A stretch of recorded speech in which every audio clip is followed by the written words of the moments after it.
Emily stood behind the counter of Brewed Awakenings, the small-town coffee shop where she'd worked for years. Her apron was splattered with mocha stains, her smile sincere but tired. She wasn't glamorous, just kind. The type who remembered everyone's order and slipped free muffins to kids with empty pockets. That morning, her ex-boyfriend, Ryan, walked in with his new date. His voice carried loud enough for her to hear. "Emily's sweet," he laughed, "but not date material. Too simple, too ordinary." The words stung more than she wanted to admit. She brushed away a tear, forcing a smile as she handed them their drinks. Moments later, a little boy spilled hot chocolate on the counter, panic flashing in his big blue eyes. Emily knelt beside him instantly. "Hey, it's okay," she whispered, wiping his hands gently. "See? All fixed." The boy's father rushed over, tall, rugged, a quiet strength in his eyes. "I'm so sorry," he said, embarrassed. Emily smiled softly. "Don't be. Kids make messes. That's how they learn." He looked at her for a long second, something unspoken passing between them, recognition, maybe admiration. "You're not just kind," he said finally. "You're something rare." Ryan rolled his eyes nearby, but the father smiled.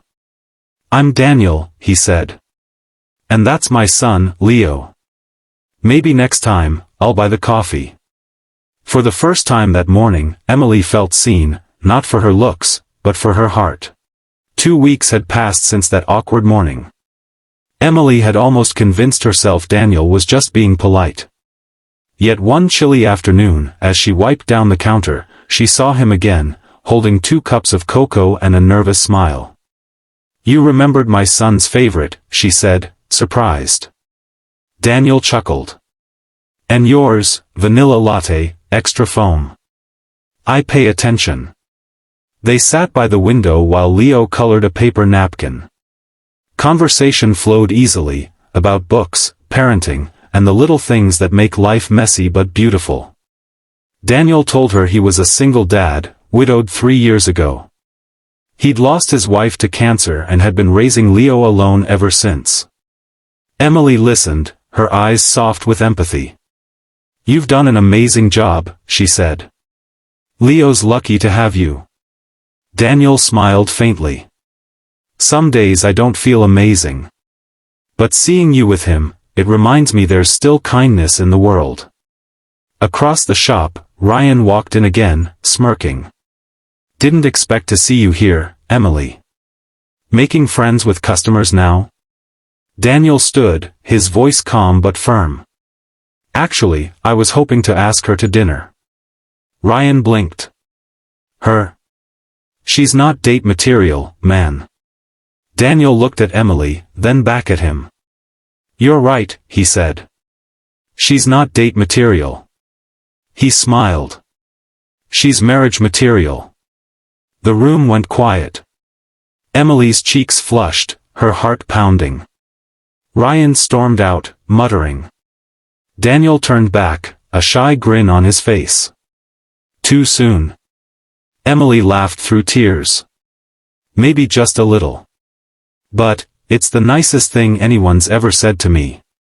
Outside, the winter sun broke through the clouds, and for the first time in years, both of them felt the warmth of something new beginning.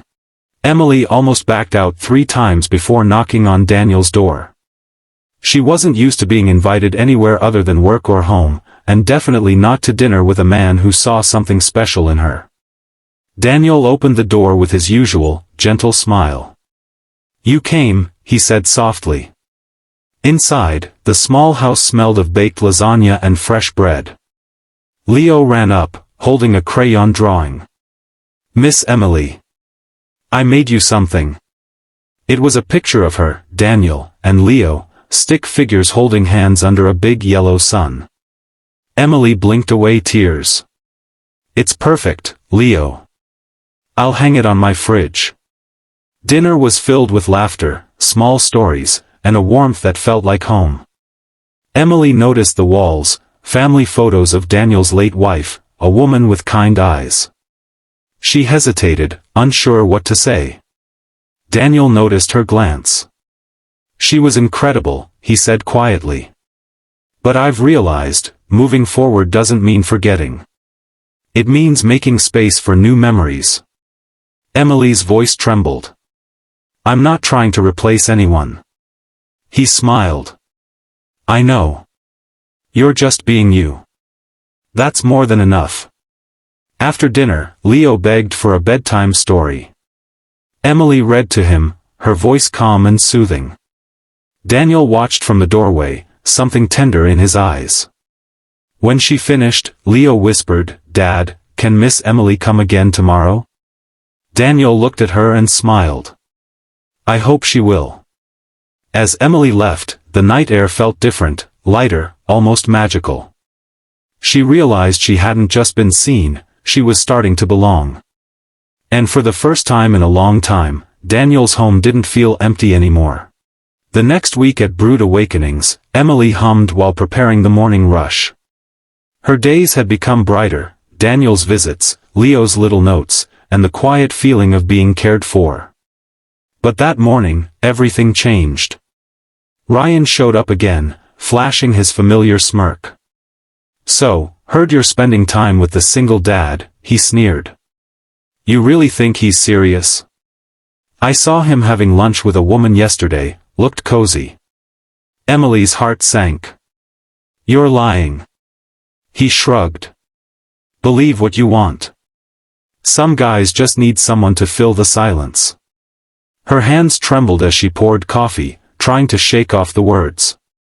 But doubt crept in. When Daniel arrived later that afternoon, she avoided his eyes.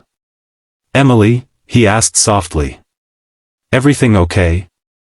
"I'm fine," she replied quickly, forcing a smile. "Just busy." Daniel hesitated, then nodded. "All right. I'll see you later, then." That night, she couldn't sleep. The image Ryan painted replayed in her head, Daniel with another woman. Why does it hurt so much? She wondered. The next morning, Daniel showed up at the shop, holding Leo's hand and a small bouquet of daisies. "These are for you," he said. "From both of us." Before she could respond, a woman entered behind him, tall, elegant, holding files. Ryan's words echoed cruelly. Daniel smiled, oblivious. "Emily, this is my sister, Claire. She's visiting to help me with Leo's school forms." Emily froze, realizing the truth. Her cheeks flushed with guilt. I thought." Daniel smiled gently. "You thought I was with someone else?" She nodded, embarrassed. He stepped closer. "Emily, when I'm with you, there isn't room for anyone else." And just like that, the misunderstanding melted, replaced by something far more real. Days turned into weeks, and the bond between Daniel, Emily, and little Leo only grew stronger. Emily often joined them for family dinners, park walks, and Saturday movie nights. What once felt like loneliness in her chest had been replaced with laughter, small, ordinary moments that somehow meant everything. One evening, as snow began to fall outside, Daniel invited her to the town's Christmas market. The street sparkled with lights, carolers sang, and Leo ran ahead with a cup of cocoa almost too big for his hands. "You know," Daniel said quietly, "I used to hate winter. It reminded me of everything I'd lost. But now, it reminds me of everything I've found." Emily looked up at him, her breath visible in the cold air. "And what have you found?" she asked softly. He took her hand, gently, deliberately. "A woman who healed what I thought was broken forever. Someone who loves without needing attention, who gives without asking anything back." Tears welled in her eyes. "Daniel." He smiled. "I meant what I said that day in the cafe. You're not date material, Emily. You're marriage material." Leo, overhearing, giggled. "Dad, are you gonna marry Miss Emily?" Daniel knelt beside him. "Only if she says yes." Emily laughed through her tears. You two really don't make this easy, do you? She looked at Daniel, kind, steady, sincere, and nodded. Yes. Leo cheered, snowflakes swirling around them like confetti. In that simple, snowy moment, Emily realized that sometimes life doesn't give you fairy tales, it gives you second chances. And often, that's even better. Because love doesn't always arrive with roses and fireworks, sometimes, it comes with hot cocoa, crayons, and a heart that finally feels at home.